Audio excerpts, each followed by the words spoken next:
Salut à toi, j'espère que tu vas bien. Bienvenue dans le podcast de Motion Life Stitch.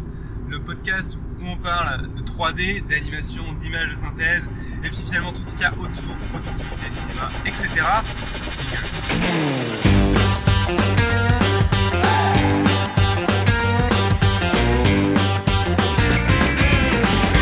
Bienvenue dans le podcast de Motion Life Stitch. Le podcast où on parle de 3D, d'animation, d'effets spéciaux, de films, de mindset, de logiciels, bref, tout ce qui se rapporte à l'animation 3D, les effets spéciaux ou l'image de synthèse.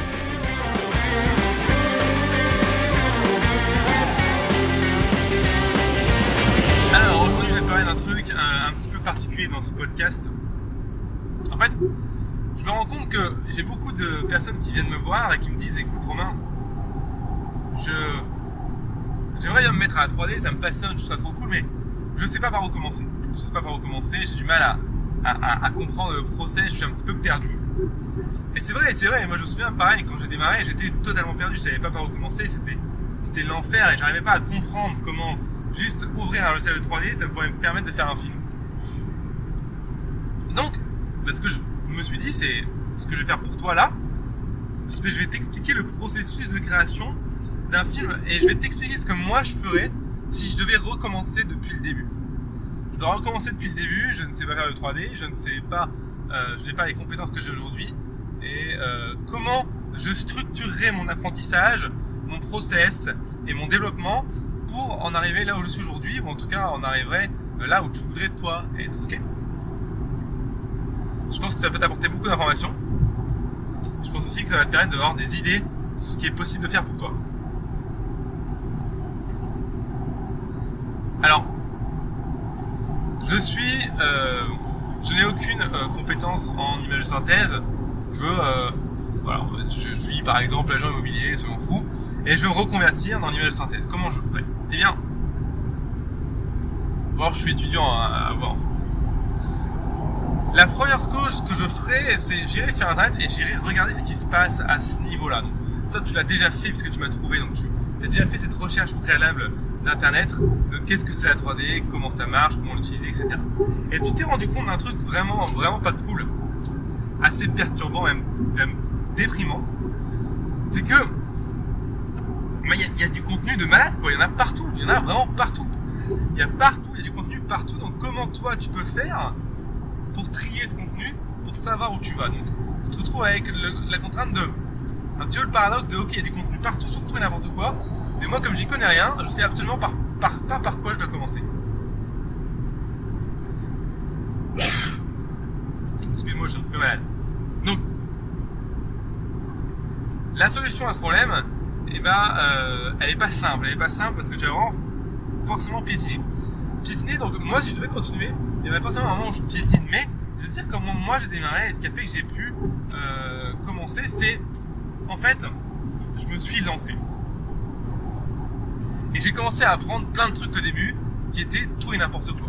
Donc en gros, j'ai appris de la modé, j'ai appris des FX, j'ai appris du rig, bref. En gros, j'ai commencé à apprendre plein de trucs qui n'avaient pas vraiment de sens entre eux. Alors tu peux te dire, ouais, mais quel intérêt ? Et pareil, moi je me disais à l'époque, putain, mais quel intérêt ? Je comprends pas, j'apprends plein de trucs, mais ça n'a pas de sens, ça ne permet pas de créer. En fait. Jusqu'au moment où t'as tellement vu des choses différentes qu'il y a des connexions qui se font dans ton cerveau et d'un coup, bim, tu vois, ah ouais, ça et ça s'emboîte. Ouais, le rig, ça marche après la modé. Ah ouais, les textures et le shading, en fait, ça fait partie, c'est les deux faces d'une même pièce. Ah non, en fait, le rendu, ça marche comme ça, ok ? Et en faisant ça, en fait, en allant à tâtons, finalement, tu as commencé à créer des connexions entre les process. Et là, en fait, tu vas te dire, ok, j'ai un process, donc maintenant, qu'est-ce que je fais ? T'as ton process, alors je peux pas dire que t'as les compétences, hein, pas du tout, mais tu comprends tout petit peu plus comment ça marche. Là, tu vas te poser. En tout cas, moi, je me poserai 5 minutes et je ferai le projet que j'ai envie de faire en 3D. Donc, en gros, je dirais, ok, par exemple, je me souviens quand j'étais gamin, je voulais faire un film avec des Lego en 3D, avec des Lego mais en 3D. Donc voilà, comment je ferais un film avec des Lego en 3D ? Par quelle étape il faut que je passe ? Comment ça marche finalement ? Donc, ce que j'ai fait, ce que je ferais plutôt, c'est que je prends mon projet avec les Lego. Et puis je décris chaque étape, pas à pas, qu'il faut que je fasse pour qu'à la fin le film sorte. Et là, je vais me retrouver avec des étapes écrites, des contraintes écrites, des solutions à trouver pour chaque problème écrit. Et là, maintenant, une fois que j'ai ces étapes à la suite, alors ça en fait plein, hein. Ça veut dire peut-être apprendre la modée, apprendre le rig. Et puis s'il y a une étape, je sais qu'elle est nécessaire dans le film, mais je sais pas du tout comment ça s'appelle, par exemple.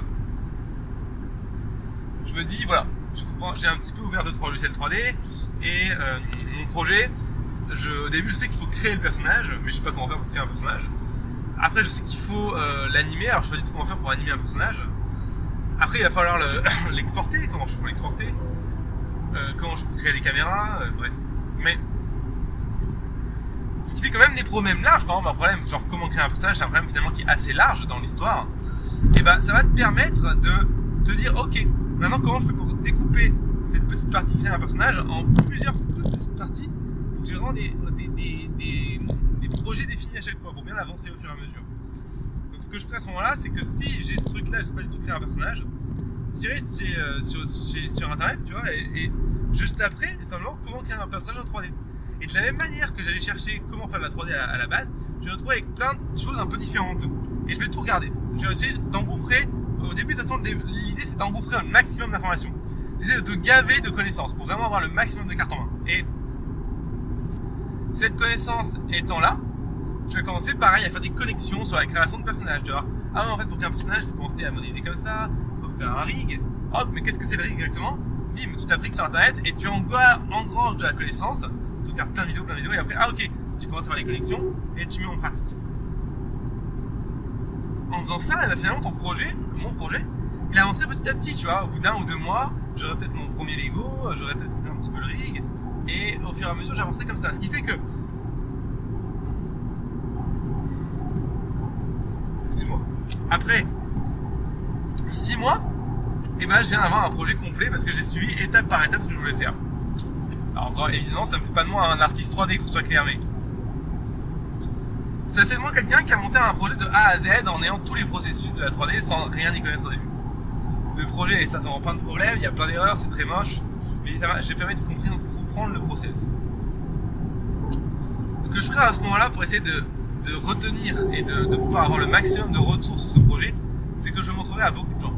Notamment, pas des gens n'importe qui, mais beaucoup de gens qui sont dans le milieu. Par exemple, je pourrais contacter quelqu'un d'MPC, lui envoyer un mail en disant « Salut, j'adore ta boîte, j'aimerais beaucoup travailler là plus tard. J'ai fait un petit film pour m'entraîner et pour finalement apprendre le métier. J'aimerais beaucoup avoir ton avis. » Et les gens sont des crèmes, les gens te donnent leur avis, c'est ça qui est génial. Les gens vont te donner leur avis, mais par contre, c'est ça qui est un peu plus dur, c'est que si tu as fait ton premier film comme ça sans rien connaître, ton film ça sacrément et avec beaucoup de chance de la bonne grosse merde. Mais c'est pas grave. Mais c'est de la bonne grosse merde, donc du coup, bah, le mec, quand tu vas lui montrer ton film, évidemment, il va dire que c'est de la merde. Il va pas te dire seulement que c'est de la merde. Il va te dire que c'est de la merde et il va te dire pourquoi c'est de la merde. Et ça, les pourquoi tu les gardes. C'est des clés que tu dois améliorer. C'est juste génial, c'est de l'or en barre ce truc. Donc, tu gardes ces pourquoi, tu vois, pour pouvoir justement les appliquer à tes prochains projets et tu recommences le processus que je viens de t'expliquer. Donc, c'est ce que je fais. Je vais créer un film. Je commence à connaître un petit peu la base de tout. Et je recommence la même chose. Je me refais un projet et je redémarre. Sauf que là, dans ce projet, je vais essayer de maximiser ce qui m'a plus plu dans le premier projet. Ce qui fait qu'en gros, je vais prendre mes compétences dans le premier projet que j'ai acquis. Je vais regarder celles que j'ai acquis le plus facilement et qui m'ont le plus plu, qui m'ont fait le plus kiffer finalement. Et ces compétences-là, je vais essayer de les mettre en majorité sur le prochain projet. Une fois que j'ai fait ça, bah, je recommence, rebelote, je redémarre. Et sauf que là, comme c'est mon deuxième projet, je commence à voir qu'il y a des choses qui sont possibles à faire. Ce que je vais faire, c'est que je vais aussi m'en renseigner sur le métier en tant que tel, comment ça marche, quels sont les statuts, etc., etc. Pour pouvoir me dire, ok, il y a une possibilité. Évidemment, c'est pas encore terrible ce que je fais, mais je sais qu'il y a une possibilité d'avancer puisque j'ai déjà fait un process entier chez moi de A à Z. Maintenant que j'ai fait ça, je vais me renseigner sur comment ça se passe sur le milieu professionnel. Puisque rappelle-toi, quand je au début, je bosse de chez moi, donc j'ai absolument pas l'idée de comment ça se passe sur le milieu professionnel. Pour moi, c'est vraiment c'est brouillard total. Donc, je regarde simplement comment ça se passe ailleurs, en allant sur internet, en cherchant les réponses, en voyant les salaires moyens, en voyant les statuts qu'il faut avoir, etc. Je fais ça, et là je me rends compte de pas mal de choses, puisque je me rends compte qu'il y a plusieurs statuts possibles, je vois les différences entre chaque statut. En parallèle, j'avance mon process et mon projet. Le projet est de bien meilleure qualité que précédemment parce que je reprends en compte les critiques qu'on m'a faites et j'essaie d'améliorer. Donc là, je commence vraiment à me poser des questions sur ok, comment ça marche maintenant. J'ai mon deuxième projet qui est terminé. Il est beaucoup mieux que le premier. J'ai compris beaucoup plus de choses. Je commence vraiment à me dire ah, ce domaine-là, ça passionne beaucoup. J'aimerais vraiment me spécialiser dedans. Donc ça, c'est super bien. Et donc la chose à se faire là, maintenant que ça c'est clair, finalement c'est de vraiment poser la question, ok, ça va faire presque 1 an que je me forme, que j'apprends des choses, que j'engrange de la connaissance, que je vois qu'il y a des domaines qui sont beaucoup plus intéressants pour moi que d'autres. Donc finalement, qu'est-ce que je peux faire pour passer au niveau supérieur? Qu'est-ce que je peux faire pour transformer finalement cette passion en un métier, en gagner de l'argent avec?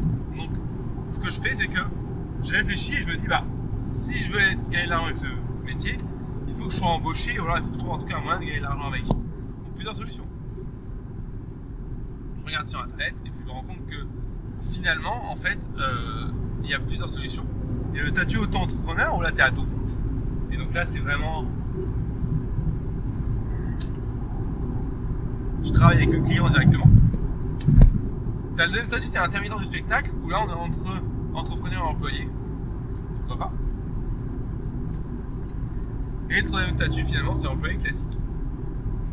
J'essaie de comprendre au fur et à mesure des onglets que j'ouvre sur internet les différences entre statuts. Et j'essaie de comprendre aussi lequel me correspond le mieux et pourquoi. Ceci étant fait, eh bien,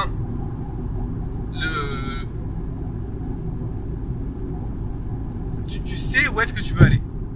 D'accord? Tu sais quel statut te convient le mieux. Et donc tu vas te renseigner sur qu'est-ce qu'il faut fournir pour avoir un statut pareil. Par exemple, pour être employé dans une boîte, qu'est-ce qu'il faut fournir comme document? Est-ce que c'est un CV, une lettre de motivation, un showreel, que sais-je? Je regarde et j'apprends. J'essaie de voir un petit peu ce qui se passe, ce que les gens pensent, etc.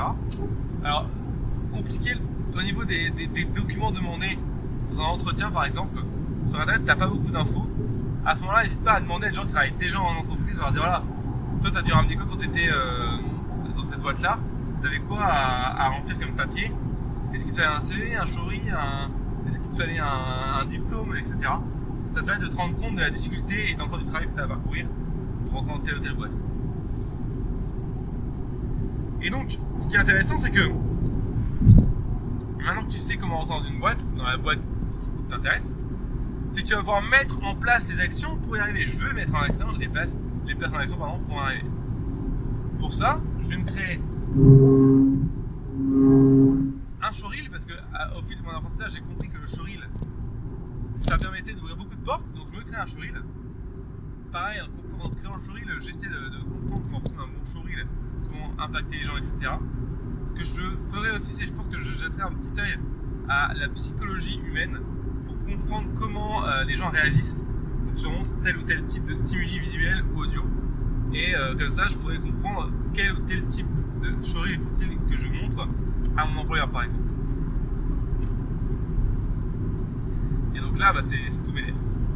Et là, finalement, c'est terminé. Parce que j'ai mon showreel, j'ai plus qu'à une dernière action à faire, c'est aller voir les employeurs et leur proposer mon showreel et voir un petit peu ce qu'ils se disent. Alors, ce que je te conseille pour ça, ce que je ferai, c'est j'irai sur Facebook, LinkedIn et voir un petit peu. Je suivrai tous les studios par exemple en France. Et tu verras qu'ils posent souvent des offres d'emploi et je les contacterai à ce moment-là. Ou alors, encore mieux, tu les contactes directement, tu leur expliques ta situation, que tu cherches un emploi, que tu es formé à tel ou tel domaine. Je peux vous montrer mon showreel si vous voulez. Qu'est-ce que vous en pensez? Et là, en fait, en faisant ça, tu te retrouves avec quelque chose qui est vraiment intéressant parce que en 1 an, tu as pu te former entièrement en autodidacte. Alors évidemment, tu connais pas tout, mais tu connais les bases vraiment avancées et tu connais des choses encore plus spécifiques sur ta spécificité justement. Et en plus de ça, tu as un boulot. Parce que justement, en présentant ça comme ça, les entreprises vont venir te manger la main. Surtout si tu as une bonne attitude et que tu présentes ton problème comme si tu pouvais leur résoudre justement à justement leurs problèmes. Tu présentes ta solution comme la solution à leurs problèmes. Et c'est très très bien. Donc du coup, voilà un petit peu comment je recommencerai. Donc je répète un petit peu pour bien que tu comprennes. Et si tu es dans cette situation-là, comment est-ce que tu fais à ta place? Donc,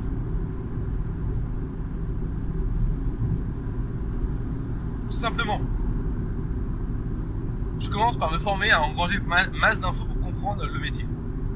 Une fois que j'ai engrangé beaucoup d'infos, je continue à engranger de l'information sur des petites parties du métier. Et en gros, ça me permet à la fin d'avoir un premier film structuré, que j'ai créé aussi évidemment, de A à Z pour vraiment comprendre toutes les phases du métier. Donc en tout cas les principales. Ça va te permettre de voir derrière ce qui te plaît vraiment.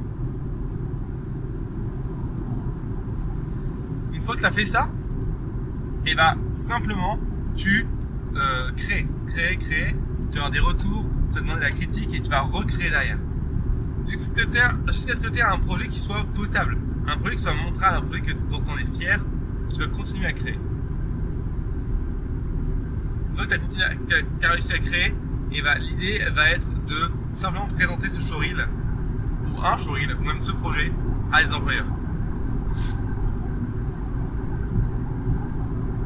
Une fois que tu as fait ça, tes employeurs, voilà, si tu te représentes bien, tu vas avoir un métier. Et donc justement, jackpot, j'ai envie de dire, t'es lancé dans la vie active en ayant tout recommencé de A à Z. Et tu vois qu'en un an, c'est largement faisable. Donc, je sais que c'est un podcast un petit peu court aujourd'hui, je suis en voiture et je suis un petit peu fatigué. Mais comme tu peux le voir, c'est pas forcément compliqué. En fait, c'est ce que j'aime bien dire, c'est que c'est pas compliqué, mais c'est pas simple dans le sens où ça demande beaucoup de volonté de se tenir à cette routine toujours de engrangement de l'information, d'appréhension, de création. C'est vraiment pas facile, ça demande beaucoup de motivation. Et je t'invite à le faire parce que ça vaut vraiment le coup. Donc tu vois, la technique derrière, elle est pas complexe, hein. C'est pas une science humaine qui sort de Jésus-Christ, hein, pour que ce soit clair. C'est vraiment juste des process à mettre en place et une suite d'actions à effectuer. J'engrange de l'information, je mets en pratique, je demande des critiques. J'engrange de l'information, je mets en pratique, je demande des critiques. En fait, c'est un petit peu un cercle sans fin qui va te permettre d'évoluer et d'être meilleur sans cesse. Donc franchement, ça vaut le coup, crois-moi. Bon allez, ce podcast est un petit peu plus court que d'habitude, je dois l'avouer. J'espère que tu m'en voudras pas et j'espère que ça t'a quand même apporté un petit peu d'infos. Moi, je te dis simplement à la prochaine pour un nouveau podcast sur Motion Life Teach. Alors, avant qu'on se quitte, s'il te plaît, si tu peux le faire et si tu aimes le podcast, mets-moi 5 étoiles sur la plateforme sur laquelle tu écoutes. Stitcher, Podcast Addict, Apple. Mets-moi 5 étoiles, iTunes. Ça fait remonter le podcast dans les résultats de recherche, c'est vraiment trop cool. Donc, si tu peux mettre 5 étoiles dans le truc iTunes, ce serait génial. Ça nous permettrait vraiment d'augmenter, de toucher plus de personnes et d'aider plus de gens. Après coup, tu peux aussi aller sur notre site officiel teach.motionlivecom/tutoriel.php. Ce site internet, c'est la base pour commencer à apprendre la 3D.